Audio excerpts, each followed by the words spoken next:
Then polythene टेरिथैलेट, PET एक familiar form है polyester की, जिससे कि बॉटल्स बनाई जाती हैं जो कि इंडस्ट्रीज़ में यूज़ की जाती हैं ऑयल्स को सेल करने के लिए, सॉफ्ट ड्रिंक्स के लिए या दूसरे फूड आइटम्स को सेल करने के लिए।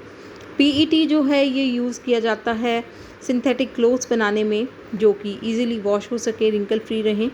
It is also use for making films, utensils and wires. Utensils बनाने में, वायर्स बनाने में भी इनका यूज़ किया जाता है पीईटी का। Then fourth one is the acrylic fiber. This is on page number 34 of your book. Acrylic fiber is a synthetic fiber made from a polymer called polyacrylonitrile. Acrylic fiber जो है ये light weight होता है, soft, warm होता है, जैसे वूल like feel आती है इसको वेयर करके, और इसको हम अलग कलर्स में डाई कर सकते हैं। Use of acrylic fibers. The wool obtained from natural sources is quite expensive. तो जो वूल हमें नेचुरल सोर्सेज से मिलती है, एनिमल्स से मिलती है, ये एक्सपेंसिव होती है। वेयरएज जो क्लोथ्स एक्राइलिक फाइबर से बनते हैं, मैन्युफैक्चर किए जाते हैं, दे आर रिलेटिवली चीप। वो उसके कंपैरिजन अगर हम कंपैरिजन करेंगे तो एक्राइलिक के जो फाइबर्स हैं, इससे जो चीज़ें बनी होंगी, जो क्लोथ्स बने होंगे, वो चीप होंगे। Acrylic fibers are used for making sweaters, shawls, blanket and jackets and cushions. तो acrylic का यूज़ हम क्या करते हैं, शॉल्स और कुशन्स वगैरह बनाने में यूज़ करते हैं। Then multiple choice question is there. Which of the following is not a synthetic fiber?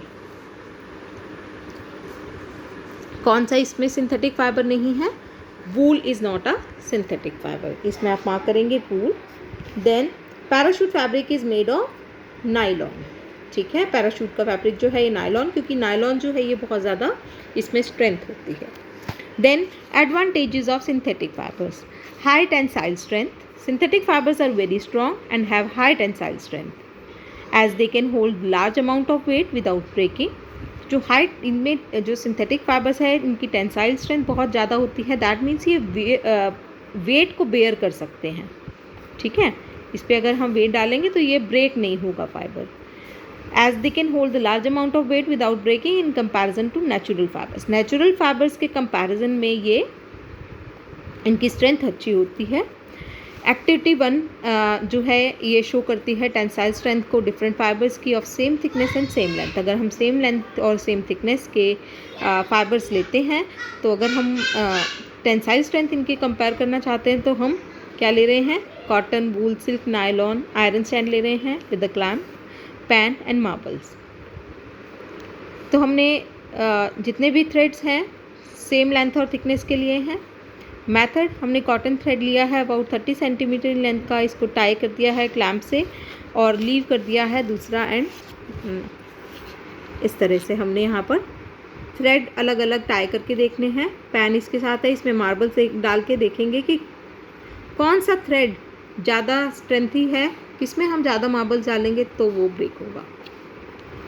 ठीक है, तो ये एक एक्टिविटी है। टेक ए कॉटन थ्रेड लिया गया, at the free end of the cotton thread suspend pan so that weight can be placed on it. Gently place marbles one by one in the pan till the cotton thread break. इसमें हम क्या करेंगे,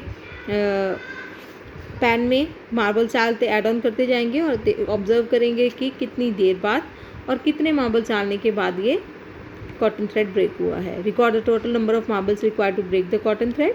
और इसी तरह से हम ये वूल, सिल्क और नायलॉन के साथ भी ये एक्टिविटी रिपीट करेंगे।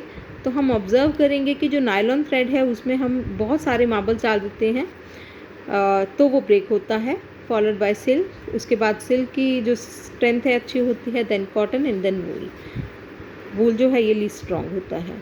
The thread that hold the maximum number of marble in the pan is the strongest. तो जो इसका कंक्लूजन है, that means the tensile strength of nylon is more than that of silk, cotton and wool. तो nylon जो है ये ज़्यादा इसमें स्ट्रेंथ होती है। Then low water absorption capacity. Low water absorbing capacity का मीनिंग है सिंथेटिक फाइबर्स जो है ये बहुत कम अमाउंट वाटर का एब्जॉर्ब करते हैं। ड्यू टू दिस जो वेट क्लोथ है सिंथेटिक फाइबर्स का, ये जल्दी से क्या हो जाता है, ड्राई हो जाता है। Synthetic fibres are said to possess a drip dry property. इसमें से वाटर क्या है, ड्रिप होगा और ये जल्दी से ड्राई हो जाएंगे। नेचुरल फाइबर्स जो हैं कॉटन, वूल, सिल्क, ये बहुत ज़्यादा अमाउंट वाटर का एब्जॉर्ब कर लेते हैं, इसीलिए ये जल्दी से ड्राई नहीं होते हैं। Activity 2, to compare the water absorbing capacity of nylon, cotton, natural fabric, synthetic और नेचुरल की ये कंपेयर कर रहे हैं वाटर एब्जॉर्बिंग कैपेसिटी। तो ये बच्चों आप अपने घर पे भी करके देख सकते हैं। 1 पीस ऑफ कॉटन क्लॉथ लेना है हमें और 1 पीस हमें लेना है नायलॉन क्लॉथ का, दोनों ही इक्वल साइज़ के ले लेंगे। 2 equal size mugs and water, एक इक्वल साइज़ के मग लेंगे, उसमें हम वाटर डालेंगे, ठीक है। दोनों ही क्लॉथ हमें एक ही साइज़ के लेने हैं। Method to take 2 mugs each containing the same amount of water in it, 2 mug लेने हैं, सेम अमाउंट वाटर का ऐड करना है उसमें। Take 2 pieces of cloth, 1 nylon and other cotton, same size के पीस लेने हैं हमें क्लॉथ के, नायलॉन और cotton. Then soak each piece of cloth in water taken in different mugs, फिर हम इसको सोक करेंगे। Take the peace out of the mugs after 5 minutes, फिर हम इसमें से पीस निकालेंगे 5 मिनट के बाद। स्प्रेड दम in the sunlight for a few minutes, फिर हम इसको स्प्रेड कर देंगे सनलाइट में, किसको, नायलॉन और क्लॉथ कॉटन के पीस को।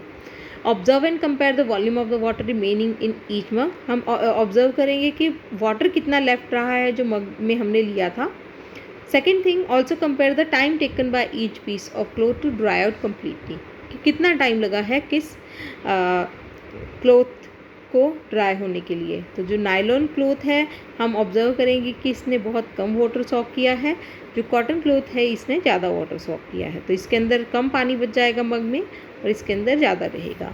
फिर हम दूसरी चीज़ हमें ऑब्जर्व करनी है कि कौन सा क्लॉथ जल्दी ड्राई होगा या कौन सा क्लॉथ कितनी देर में, कितना टाइम लगता है उसको ड्राई होने में। तो वाटर एब्जॉर्बिंग कैपेसिटी जो नायलॉन और कॉटन फैब्रिक की है, नायलॉन की कैपेसिटी कम है वाटर को एब्जॉर्ब करने की, तो ये जल्दी से ड्राई हो जाता है। कॉटन क्लॉथ ज़्यादा वाटर सोक करता है, इसीलिए इसको ज़्यादा टाइम लगता है। Observation, the volume of water left in the mug in which cotton cloth is socked is comparatively less than the container in which nylon cloth was socked. तो हमने ऑब्जर्व किया है कि जो वाटर लेफ्ट है मग में, कॉटन क्लॉथ ने ज़्यादा सोक किया है, नायलॉन ने कम किया है, तो जिसमें नायलॉन था का क्लॉथ था उसमें ज़्यादा वाटर हमें मिलेगा, ठीक है। Second thing, nylon ड्राइज up faster than the cotton cloth. Conclusion, synthetic fibres जो है ये लेस वाटर एब्जॉर्ब करते हैं नेचुरल फैब्रिक से और इनको कम टाइम लगता है ड्राई होने में। So this is all for today students, the rest of the chapter we will discuss tomorrow. Thank you very much students, have a good day.